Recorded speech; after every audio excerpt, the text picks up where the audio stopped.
can you believe that we're almost in the middle? No, we are in the middle of January. Like, what happened? How did it happen? I know this is kind of like a boring old person thing to say, like, oh, time goes by. But bloody hell, time goes by. We're nearly at the end of the month, and I still need to figure out what my 2025 plans are. Okay, so Lost Spaces will be back to our regularly scheduled programming next week. But for today, it is our final pod swap episode, and I'm going to be sharing a conversation that I had with Tim Lagman, who is the host of Sex Ed with Tim, and also happens to be a certified sexologist. It's exciting. I wish my job title was sexologist. Anything with ologist on the end, I think, would be good for me.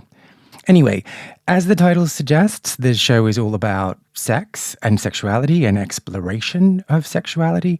And listening back, I kind of thought we would go a bit more into depth about sex. I think I'd limbered up and readied to share all of my stories about scandalous evenings and afternoons and mornings. But that didn't really happen. Or did it? Maybe I need to listen to the episode to find out.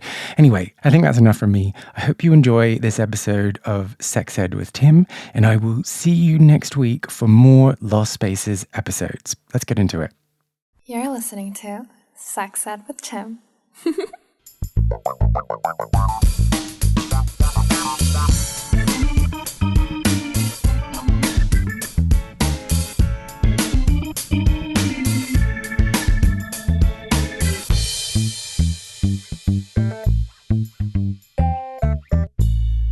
Hello and welcome to another episode of the Sex Ed with Tim podcast. I'm your host Tim, certified sex educator, your local chaotic homosexual, and what is the name of the knight that doesn't wear his hood? Why, that is circumcision. Ugh, gross. Oh my god, I really gotta stop doing this, but I can't. I hate it. Anyways, hey friends, how are you? I am recording this, I don't know how many days after the election. And I know we're not going to talk about it because the world is on fire, everything is on fire, and nothing is going to be okay.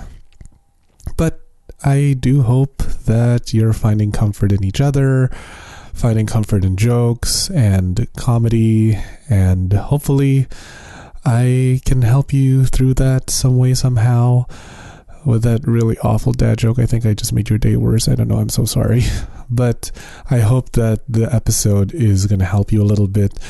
This is an episode I recorded with my good friend Kay Anderson, the host of the Lost Spaces podcast. He is such a sweetheart, and we are just having a grand old time in this little kiki of a conversation. We recorded this,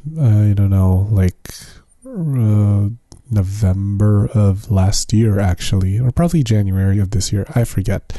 Who knows? I can't tell time. I'm gay. But I do hope that you find some comfort in finding space, which is why I'm releasing this episode now about Lost Spaces, because it is all about finding your community. And I know we all need that right now. So yeah, I hope for the next hour or so you can enjoy, and hope you're all taking care of yourself. Hope you're masturbating if you can find the energy to do so. And yeah, I will be here for you in the DMs and the inbox. So without further ado, this is Kay Anderson and me. So, Kay, it has been quite a while since you and I have spoken. Mm-hmm. I don't even remember. How long? Like 2020, maybe? 2021? 2020 or 2021, since I was on your show. It has been a while. So for those of you listening, I am on right now with Kay Anderson, the host of the Lost Spaces podcast. And you are actually one of the first podcast appearances I've ever done. Ooh, Yeah. vintage. So you really popped my podcast cherry. Okay. Oh no, sorry. What a traumatic experience to have to talk to me as one of your first times. Absolutely traumatic. Oh, I consented to it, but it was still traumatic. No, it was great. And it really helped launch a whole bunch of opportunities for me. So like it made me want to really delve into my own podcasting career and really get into my own sex education career. And no, it was just really fun, and it's come full circle. You are now on my show after having succeeded 100 episodes. You are now here. Ooh. And I have to say, terrified. I'm absolutely terrified. I'm not used to being the person who's being asked the questions. No. So just watch out. Honestly, I'll be as evasive as I can. Honestly, I don't think I'm going to be asking much questions. We're just going to talk. Like I said, this season is not going to be structured in any way, shape, or form. I just want to have a conversation, and we'll like see where it goes. But you are educating me on sex, right? Maybe. That's why I'm here. I think. You're going to tell me how to do it. Yeah? Possibly. I don't know. I could. I don't know much about sex. I do have the certification. I have the title. Does that mean I'm any good? I don't think so. Probably not. But this is not a ringing endorsement for your podcast. It's not. I never said it was. I've always made it very clear that even though I am a certified sex educator, I am not a good sex educator. So let that be well, everyone needs a USP.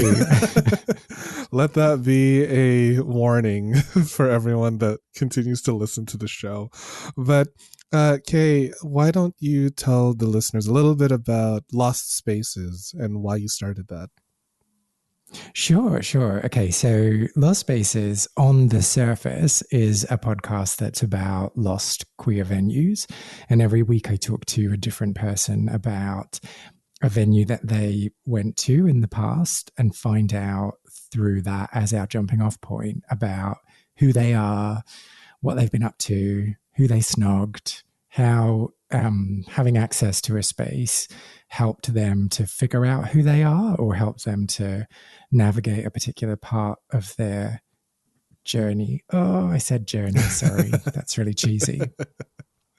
But yeah, it's lots of conversations about people and queerness and how we access community, whatever the hell community means, through those spaces and how it helps us to figure out who we are. So yeah, so it's a I am obviously biased, but it's a wonderful podcast. And I've been really blessed that people have given their time and come to talk to me and shared so much about themselves. So yeah, I've learned a whole heap about human beings and about myself in relation to human beings, which I never really anticipated. Yourself and your relation to other human beings? Yeah, I've always kind of thought of myself as this. Oh, I hate when people are like, "Oh, I'm really strange and I'm really weird." So sorry that I'm about to do that. Yeah, I'm just so zany. But I always really struggled to connect with people, and I always felt very like on the outside, even within queer circles. And it's been this really great opportunity for me to learn that actually I can connect with people and actually I have something to say, or several things to say, depending on the day. Depending on when we catch you. That's so amazing. And I am personally a huge fan of the Lost Spaces podcast, not just because I've been a guest, but also just the kinds of conversations that you have. It's so memorable and like, what's the word I'm looking for? It's so genuine in the way that your guests just open up about finding their own community. And I think that's so important, at least, in my opinion, that gay spaces need to have our own space. Like, I know it could be like this sort of full, like, going back to segregation kind of movement, like keep the gays in that space. But it's like we do need our own space. That's the thing, because it's so hard to find other queer people in such a straight diluted world. And I'm wondering, what was the first queer space that you found community, Kay? Well, I mean, I'd love to talk a bit more about the point that you've just made, because I've always tried to not come down with a certain position, because I think that, yes, the world is changing. Yes, people are feeling more welcome and accepted in non-queer spaces.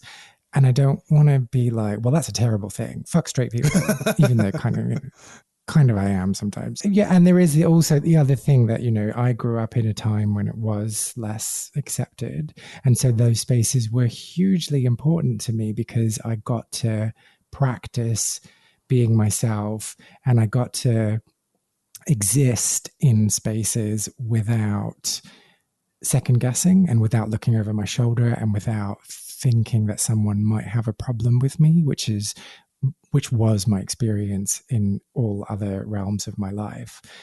But maybe we don't need that anymore. Maybe it's not such a bad thing. I don't know. Anyway, so spaces for me.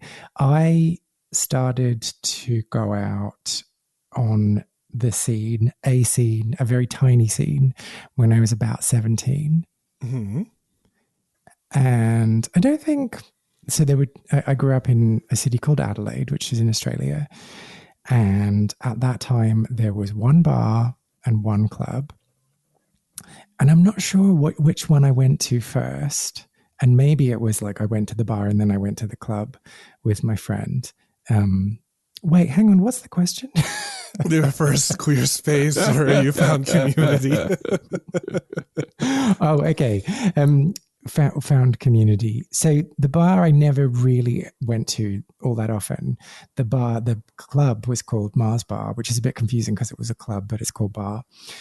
And I guess, like, harking back to the point that I made earlier, I never really ever felt like, oh yeah, I belong here. Oh yeah, this makes sense to me.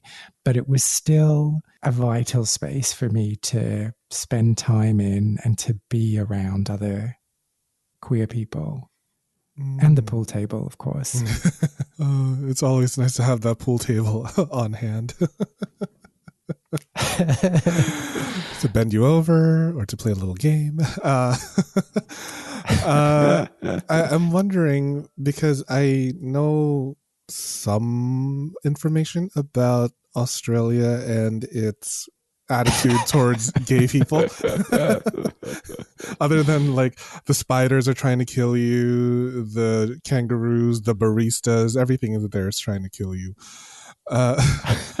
So, like, in Adelaide, is the gay culture primarily like, masculine presenting only, and they don't really welcome the sort of girliness of the gay culture? I mean, I'd probably say yes, that there is that very, like, I mean, especially when I grew up, we're talking like late 90s, early noughties, where there is that, like, I'm gay, but it doesn't define who I am. Let's not make it about this. I'm like really masculine, and I like things like, I was going to say water sports, but that's not, could be. I like things like, rock climbing and stuff. So I'm totally butch. But, and obviously I'm only speaking about my experiences in Adelaide and not, I'm not really able to comment on other cities. But because there was one bar, because there was one club, there was nowhere else to go. And it was that kind of small town type situation where everyone just had to exist together in those spaces, which is nice, but maybe not nice. I don't know. I can only really talk about it from my own experiences. I've never been, I'm not like a super masculine presenting person, and I'm not ever mistaken for a heterosexual. But I'm also not like on the super femme side, so I can't really put myself in that position and think about what it would be like accessing those spaces as someone who's assigned male at birth and super femme. Mm-hmm, mm-hmm.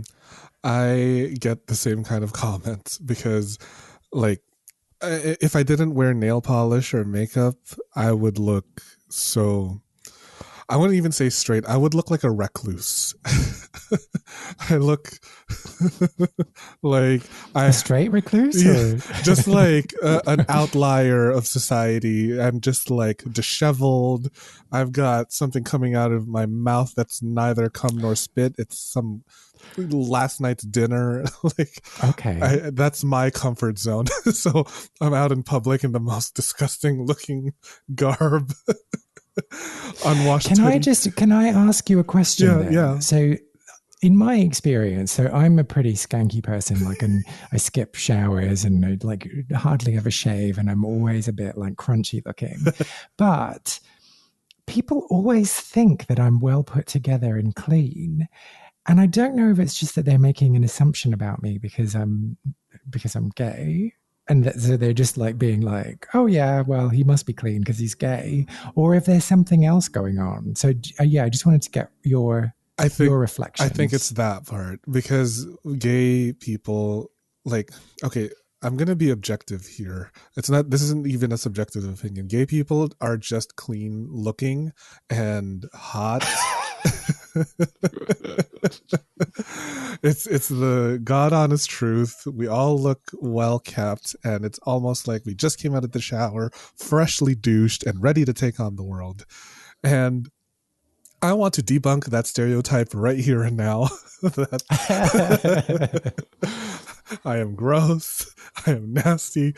I'm recording this in my pajamas right now with a baggy t-shirt. So I am not as like well put together as the gay stereotype says.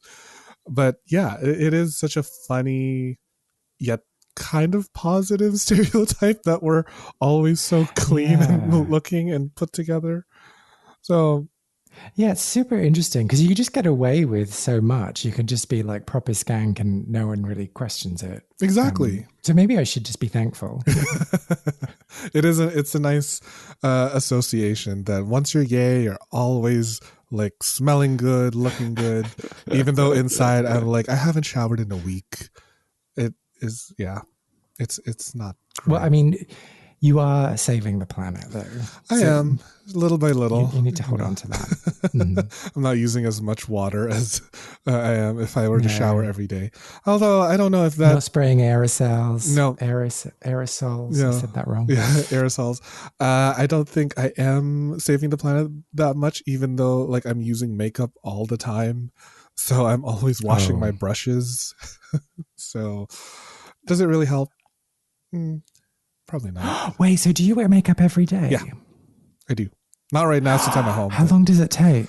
That depends on the beat that I want to put on. So if it's just a like medium coverage look, that's like 5 minutes. But if it's a full beat with like eyelashes and makeup and lipstick and contour, eyeshadow, I'd say about an hour to an hour and a half. Yeah, it's a long time. How can you be bothered? It's a long time because I don't know if somebody's going to take my picture, and if someone does, I want to be ready. I get annoyed having to cleanse my face in the evening. Like, oh, for fuck's sake, I've got to do this.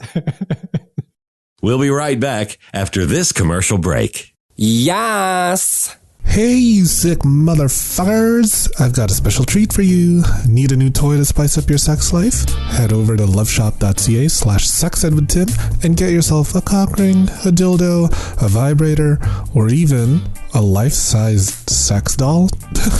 Damn, I guess love really does come in all shapes and sizes.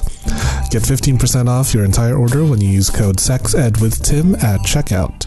They're shipping to all of Canada and the United States because North America is horny. That's loveshop.ca/sexedwithtim and use code SEXEDWITHTIM for 15% off your entire purchase. Happy orgasm!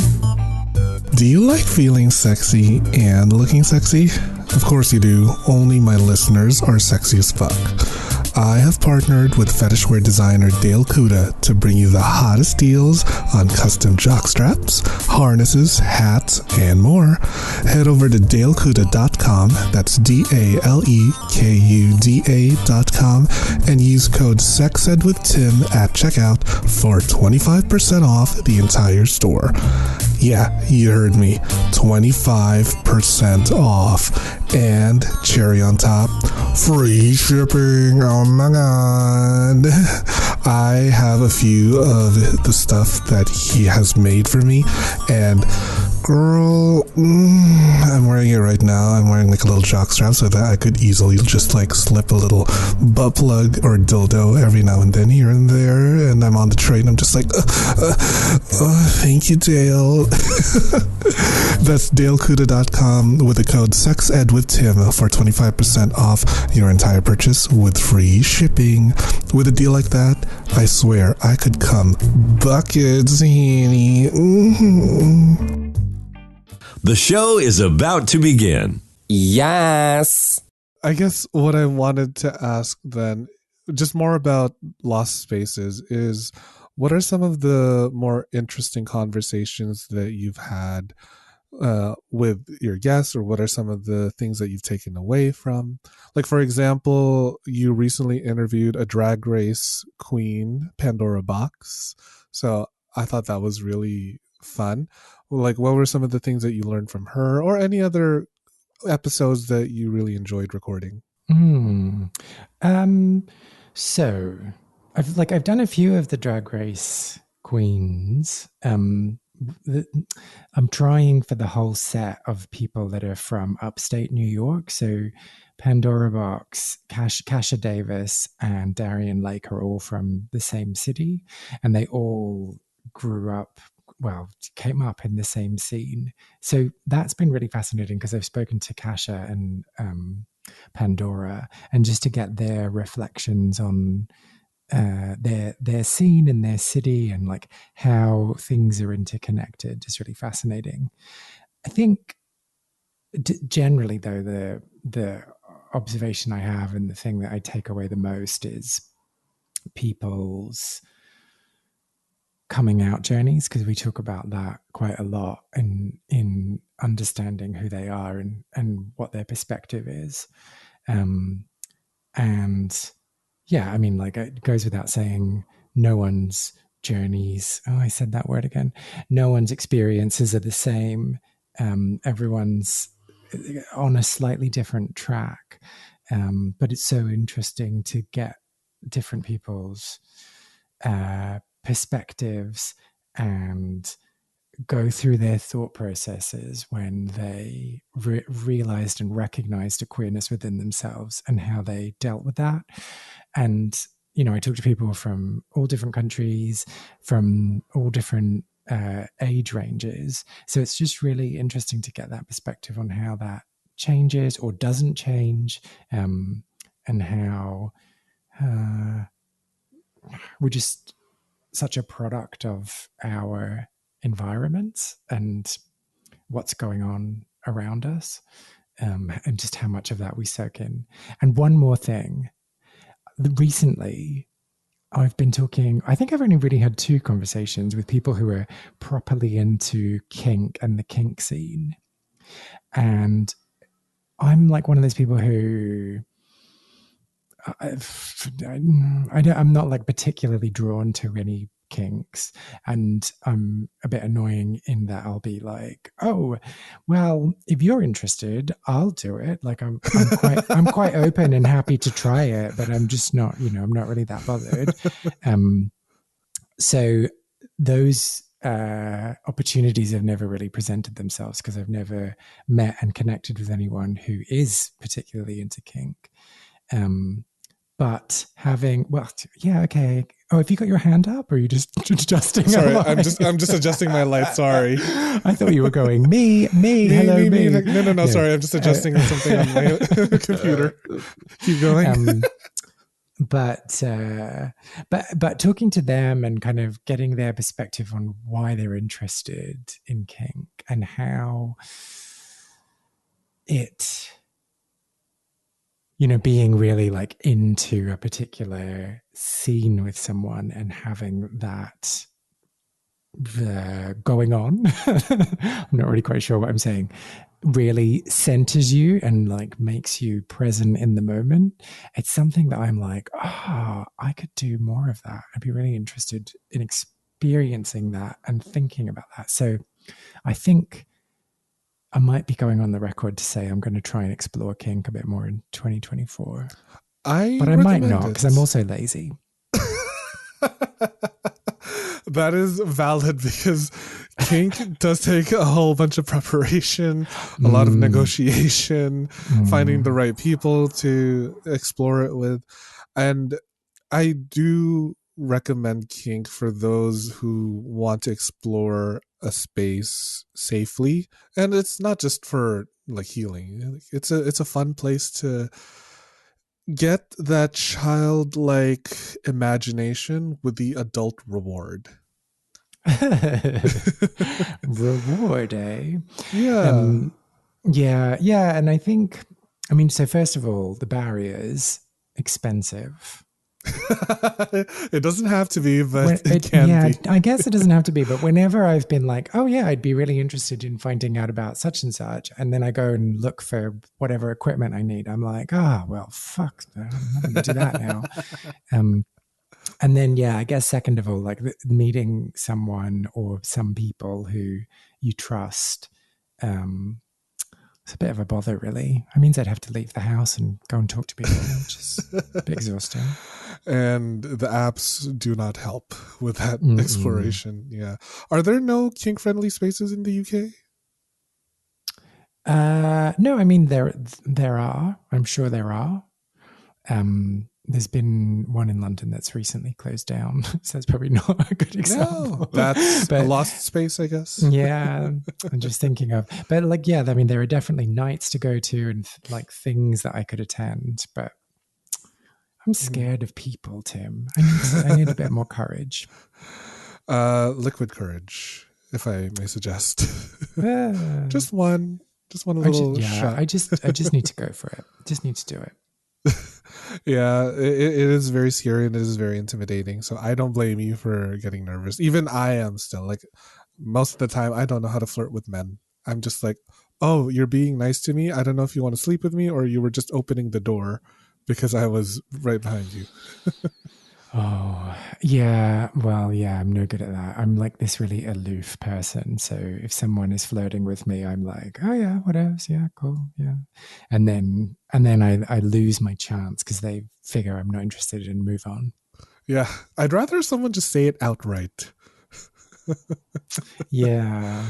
I'd rather signs or something.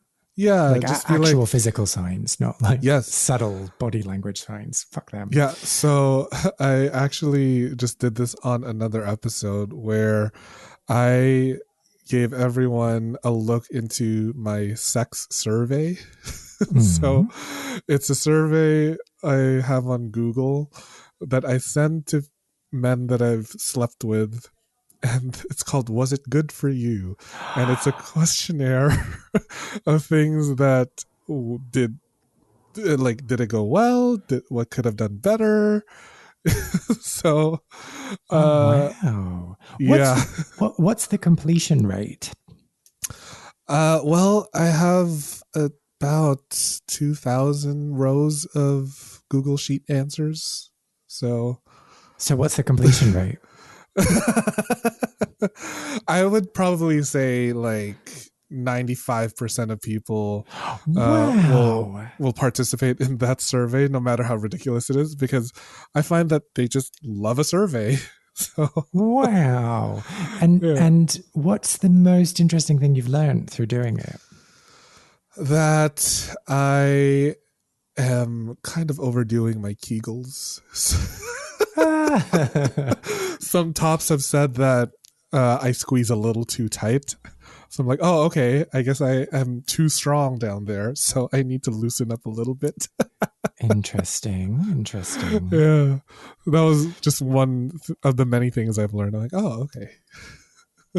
There is an interesting thing, like if someone gives you sex feedback,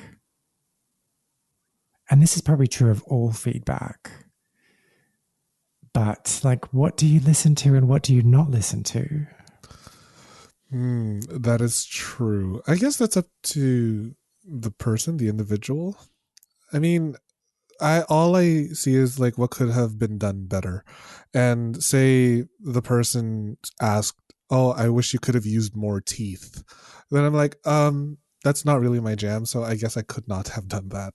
So Yeah, exactly. Because what if someone's like, "Oh, you kissed really sloppily, but you actually like kissing really sloppily, and it's not fun if you don't kiss very sloppily." Then what do? Do you just say, "Okay, well, never seeing you again"? yeah, exactly. Then it becomes like, oh, we're not a match then.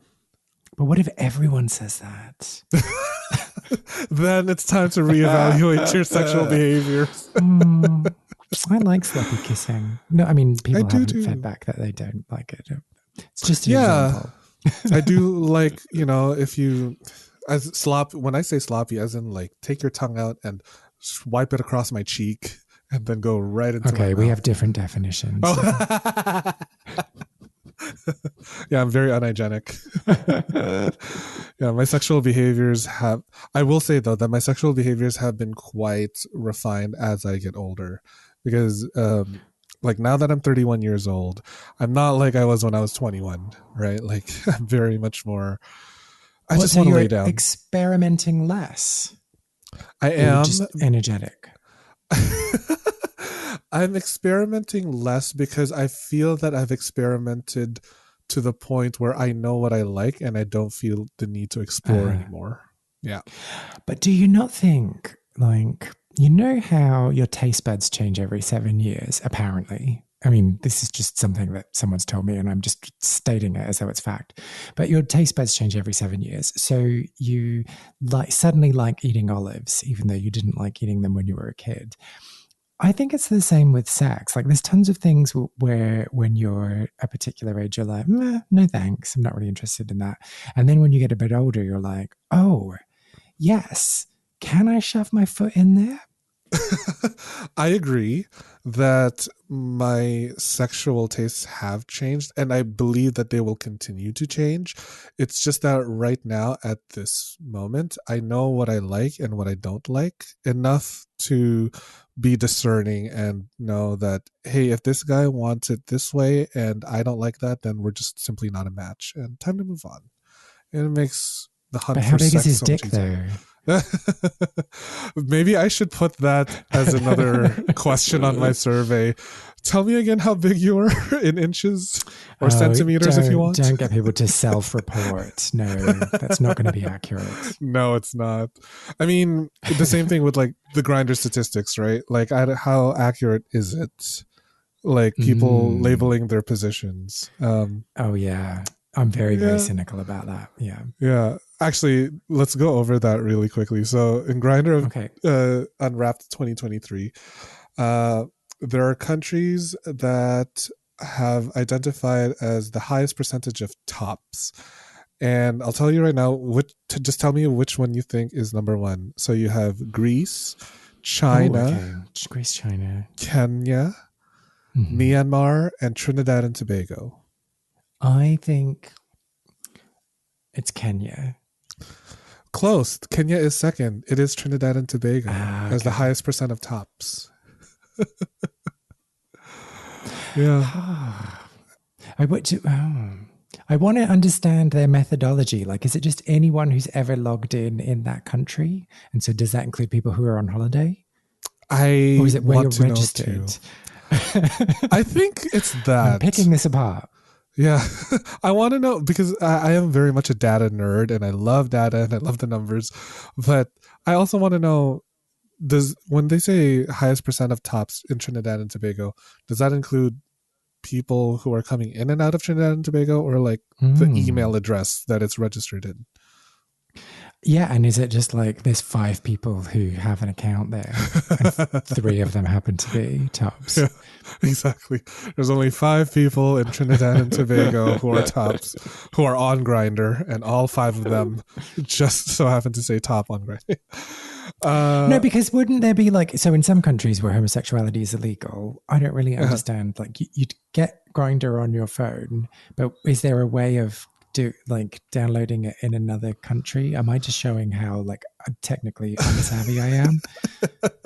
No, there's no way that you can download it from another country, because Grindr uses your phone as a way to make sure that you're legitimate, so that if somebody tries to make another email after they've been kicked off the app, but they're using their same phone, they can't do it anymore. But what if you buy a secondhand phone from someone who is a sex pest? Then maybe you could bypass that. I don't know. So much for me to learn. Yeah. I've never been in the Grindr offices before. I've only ever had a correspondence with like 2 people from Grindr's headquarters, and they never got back to me because I wanted data. But so you didn't read the terms and conditions with a fine-tooth comb then? Is that what you're saying? Who does? Yeah. I mean, for all I know, I could have given every single dating app, my rights to my blood or something. Probably. Possibly. I mean, if it's Apple, yeah. Yeah, probably. What about the opposite one? So the highest percentage of bottoms, I'll give you US. 5 countries. Interestingly enough, it is not in the top 5. Oh, okay. The United States are not in the top 5. So the 5 countries I have for you to choose are Vietnam, Denmark, South Korea, Japan, and Finland. Denmark is 4. The number 1 highest percent of bottoms is South Korea. Oh, interesting. Yeah. Not sure why. I don't know. I've always been interested in the sexual behaviors of different cultures, which is why whenever I travel to another country, I must. No, that's why. Yeah, that's why. I must make it a habit to have sex with a local just so I can see how they are, and then I would make a generalized conclusion that like, oh, if you fuck this way, the rest of the country probably fucks that way too. Well, yeah, and see, this is the thing. Like, so I have to have a bigger sample size than just one. So I have to spend at least 5 days fucking locals if I'm going somewhere. I mean, that's why I spend a week in each country that I visit, so that I can. So no sightseeing, just sleep with people. Exactly. I just want to have research. I want to collect data.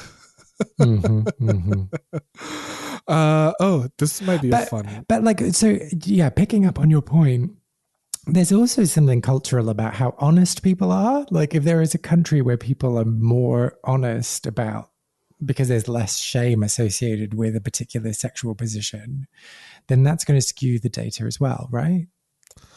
I think so. Because there's also the fact that people's preferred sexual position changes over time. So I'm not too certain how they're monitoring the changes in that. Like, do they count the number of profiles at December 31st? Fascinating. No, but that would be fascinating. Like, how many tops became bottoms this year? Yeah, right. Or the other way around, how many bottoms became a top? Although I can tell you already what that would be. All. Oh my gosh. This one is an interesting statistic. So Grindr collected the number of highest percent of hung bottoms. I don't know how they do that. How are they measuring? Or are they just going by what's on the profile? Well, yeah, because what is that? Is that based on the tags that people use? Because sometimes the tags are what people are looking for, not what they are. It's like, do they just put the number in their profile? the number of inches or centimeters, and then like I don't know how they're collecting that data and how reliable that data is. But any guesses on the highest percent of hung bottoms? I'll give you a hint. It's in Europe. Do I get a list of 5 countries again, or am I just going straight in the guess? I can give you the list. So in any random order, it's the United States, Canada. So it's not that. It's not that. France, United Kingdom, and Ireland. Oh, Ireland. Ireland is the 5th. Damn it. Why am I so shit at this? France is the highest percent of hung bottoms. Ah, okay. According to Grindr. I don't know why.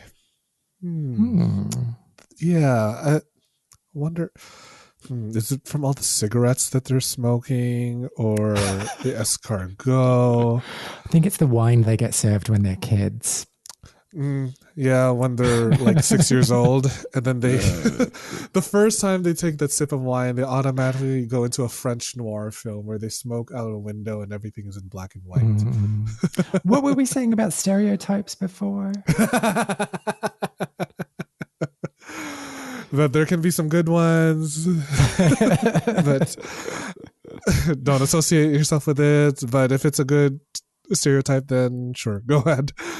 Yeah, it's fascinating how they're collecting this, and I don't know how reliable any of these numbers are. But yeah, I mean, it is Grindr. Like really have to take these numbers with a grain of salt, because there's also all these labels that they've added, like highest percent of daddies, highest percent of geeks, right?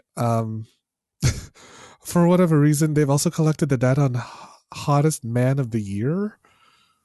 Is this by opinion or? I I'll didn't give you asked for my opinion. I'll give you a hint. He's British. Hottest man of the year. Yeah, just think of like who gay men thirst the most when it comes to British men. I don't know. Who is British? I don't know. Celebrity, yeah. Is he a homosexual? No, of course not. I don't know any celebrities.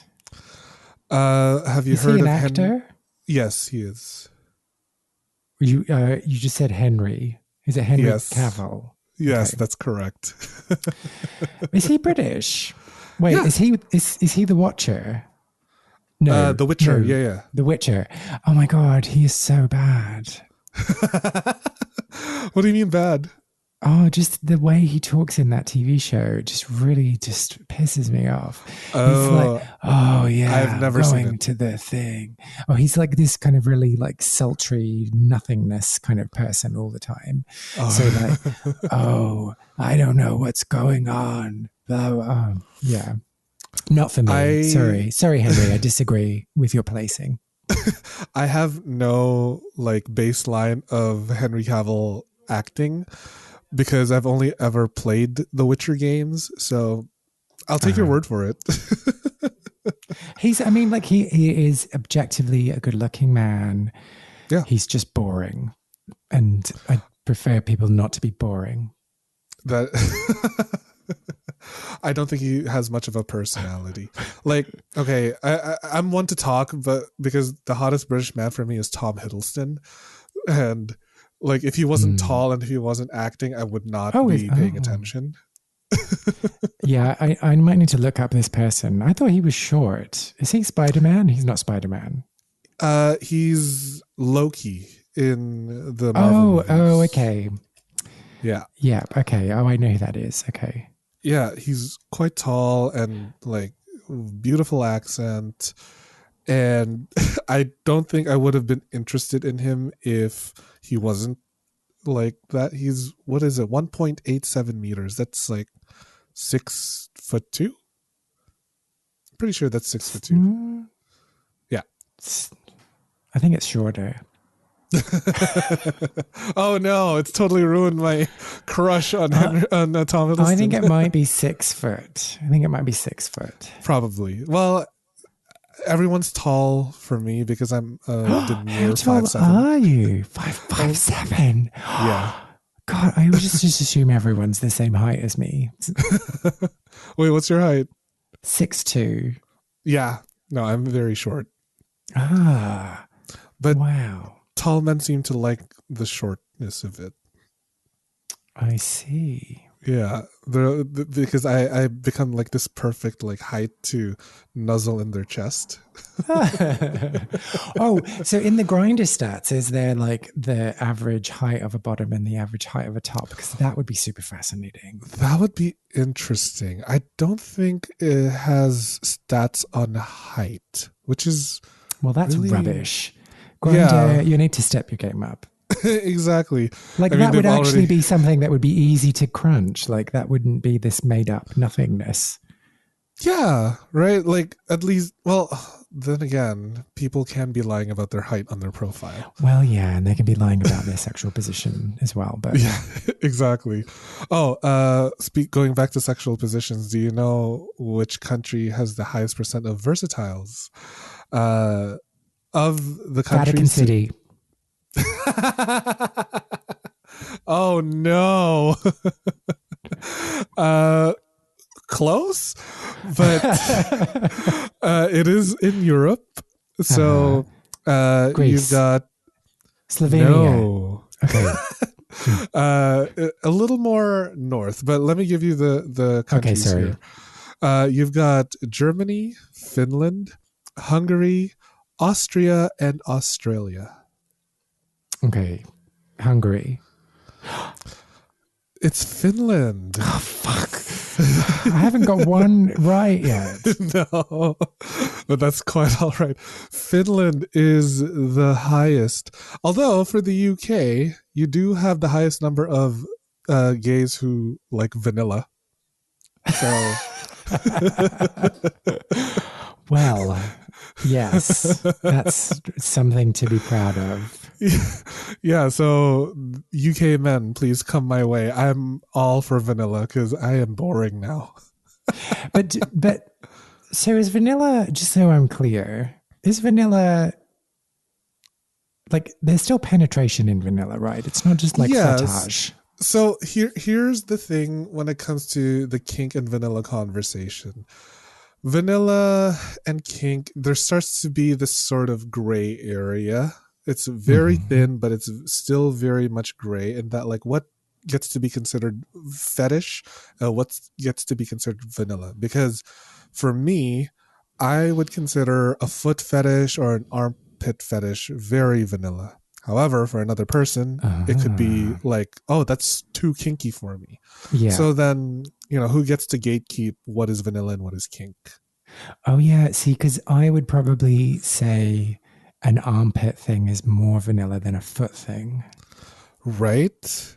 But for a kinkster, they're like, oh, that's basically a handshake for me. So it changes with the person. But if I were to go with like the textbook definition, any act that is outside of what's considered quote unquote normal or just but what is regular. that? But does that then mean that all queer sex is kinky because it's not what's considered normal? Exactly. And that's the dilemma that we as sex educators face in the sexual sciences, because then who gets to say what is normal and what isn't? Who gets to say that's too much sex you're having or that's too little sex I think Tom you're Hiddleston should. Tom, please, if you hear this, I will faint. And okay, one more thing about Tom Hiddleston. It's also the fact that he is an ambassador for UNICEF. I believe it's UNICEF. And so he does a humanitarian thing on the side of his acting job. So I'm like, okay, that's kind of hot. Okay, but you know that his agent just hooked him up with that because they wanted to get good PR for him, right? Like it's not like he actually gives a shit. Okay, all right, sorry. I'm sorry, bursting your bubble left, right, center. I could not care less. I'm just very like, I want him. I want him in a biblical way. How interesting. I've never really been Yeah. someone who fancies celebrities. Like, it doesn't really, I just don't think about them in that way. I I mean, think I need to used smell be. the pheromones. You need to smell the armpits. Yeah. Just to shift it a little bit, I wanted to look over Pornhub's statistics, Ooh, specifically okay. in Pornhub Gay. Do you know what the most searched term was in 2023? In Pornhub Gay. Yes. I would say it is gangbang. No, gangbang is actually way down the list. Damn it. The number one search term is twink. Oh. Yeah. Oh, boring.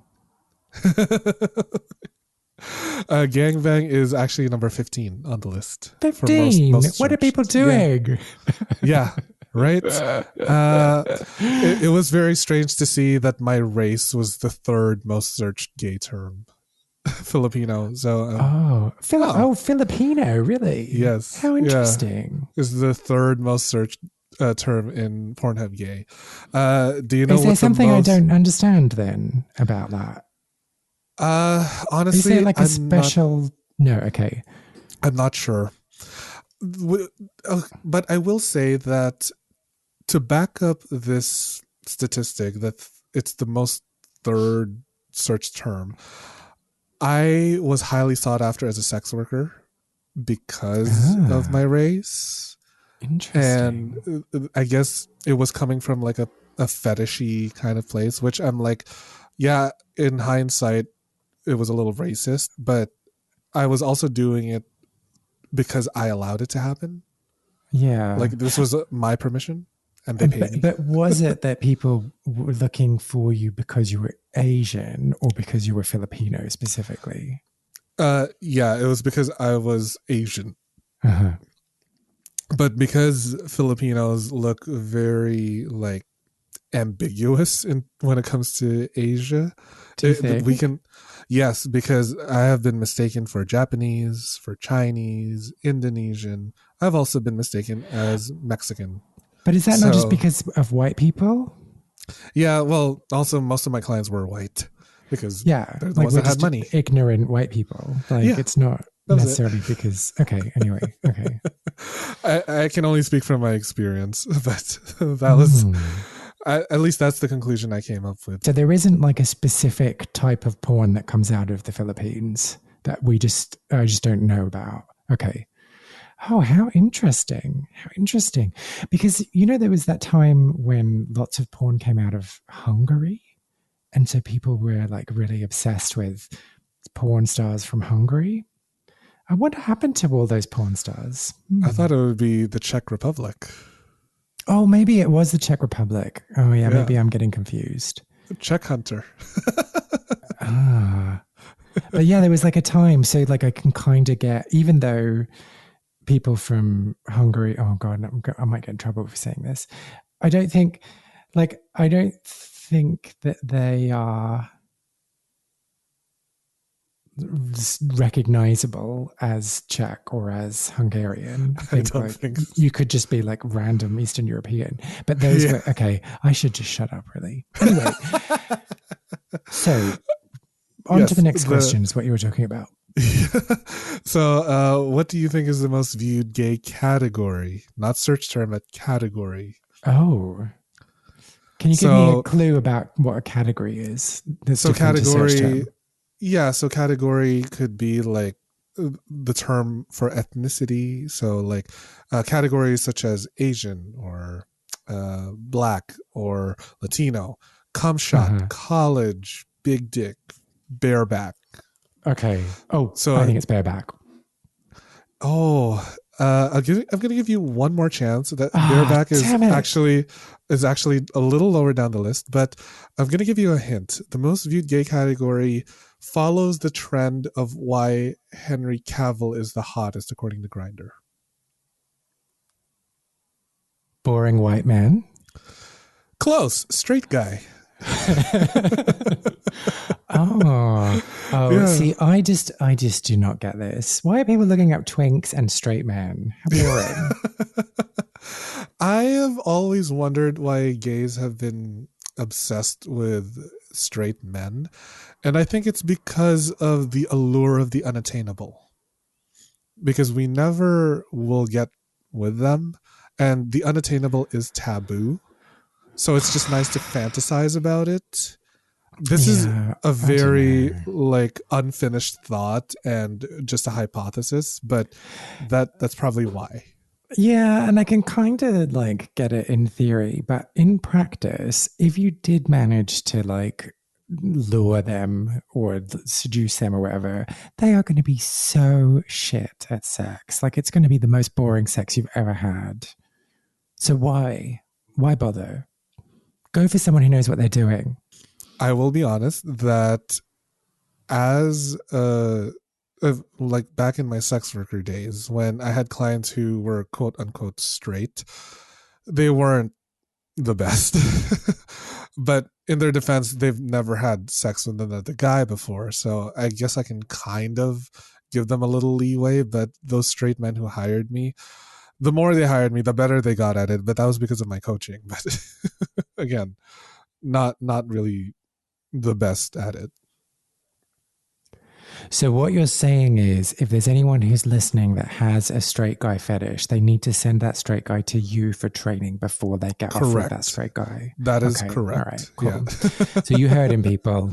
Send Yeah. them to Tim. All me. Actually, speaking of straight, there is a very interesting statistic that Pornhub gathered, and it's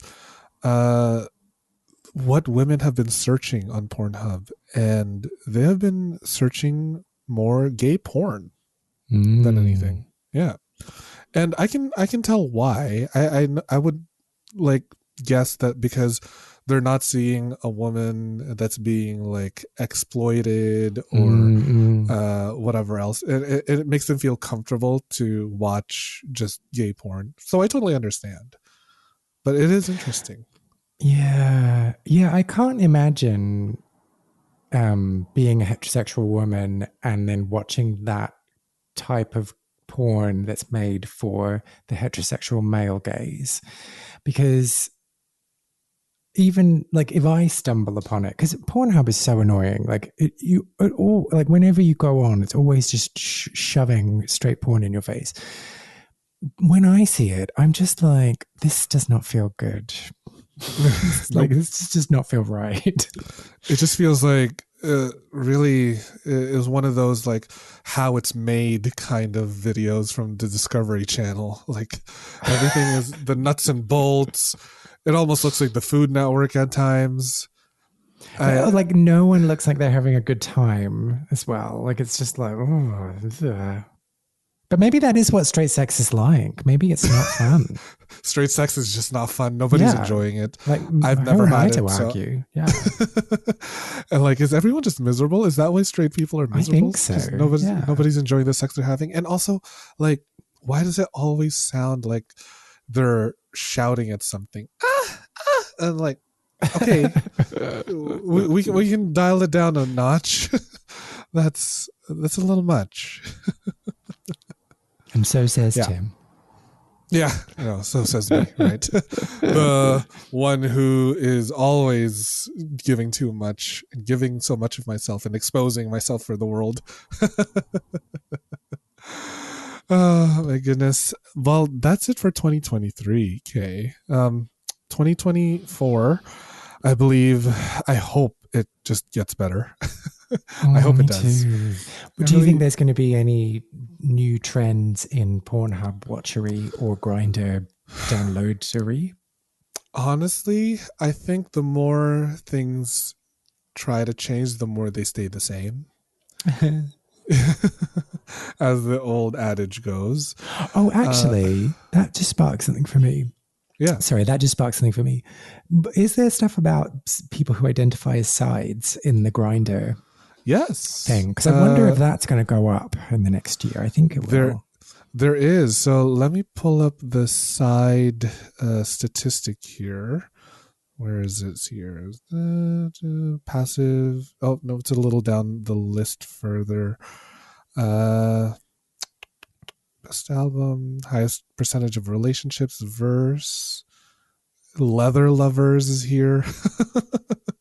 Highest percentage of twinks. Wow. And pup tags. Aww. Yeah, and then there's the daddy tag. Wow, that is very funny. Okay, hold on. So let me see. There's the highest percentage of tops. Sides. Here we go. So of the top 5 countries, which one is number 1 in highest percentage of sides? We have China, New Zealand, Kenya, Singapore, and the Philippines. Oh, Singapore.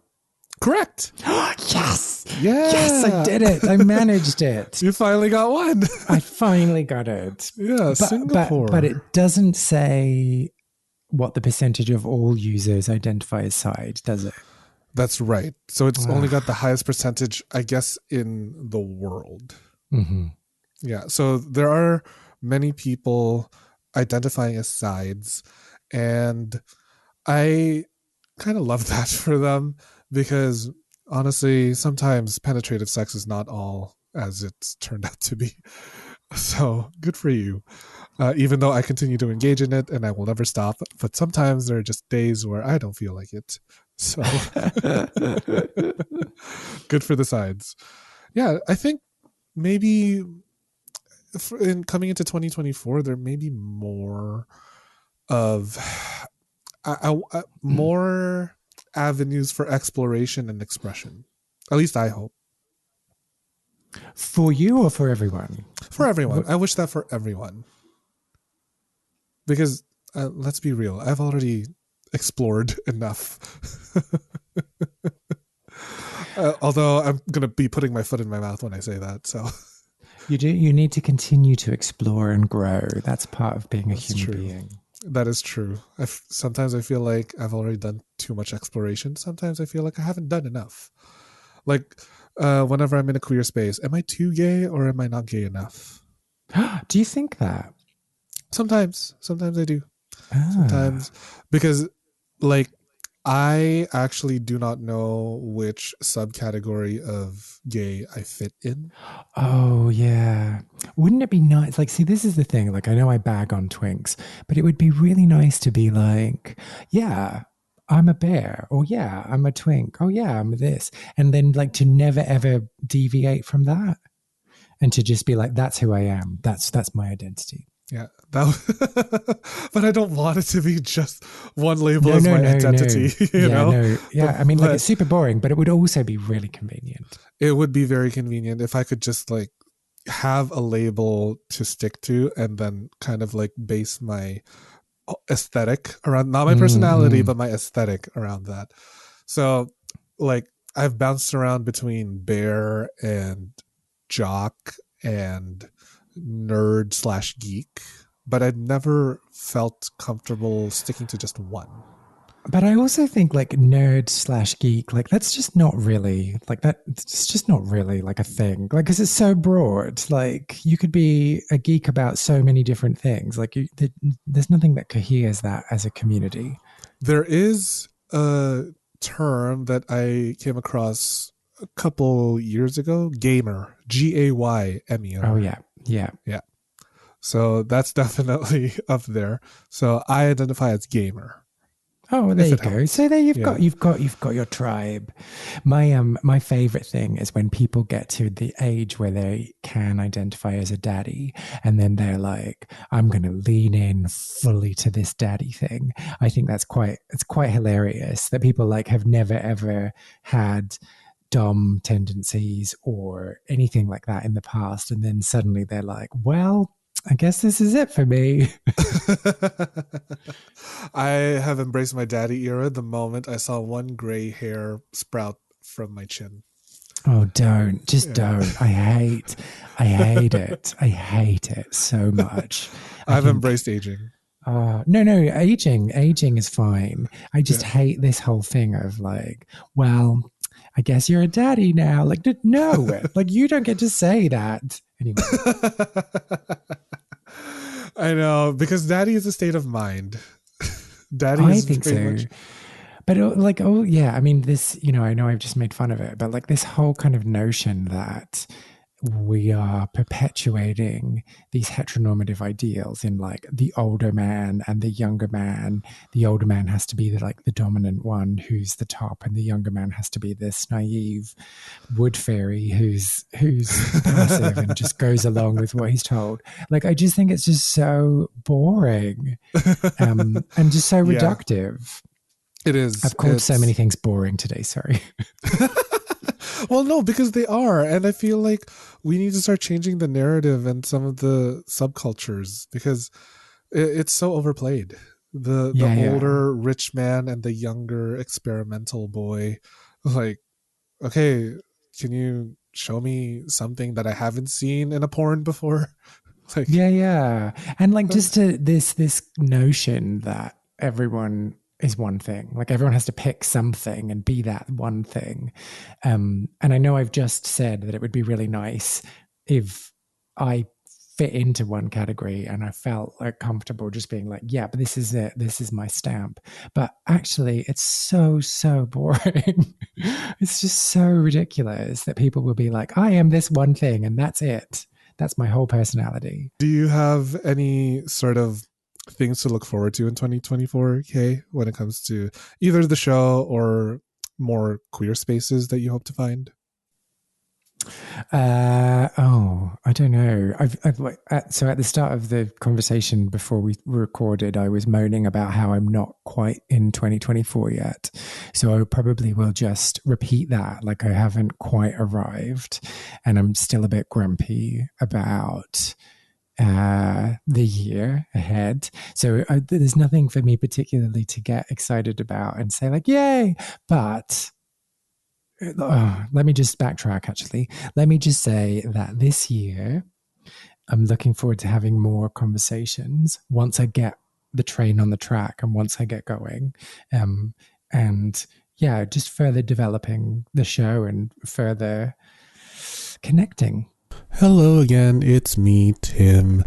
I just wanted to come on here because the ending of the track got all weird before I got a chance to download it. I don't know what the hell happened. Technology. Anyways, here I am doing some final voiceover stuff. So yeah, if you enjoyed my conversation with Kay Anderson, you can listen to his show Lost Spaces on Apple, Spotify, wherever, and you can follow him on Instagram, Twitter, and TikTok at Lost Spaces Pod, LOSTSPACESPOD.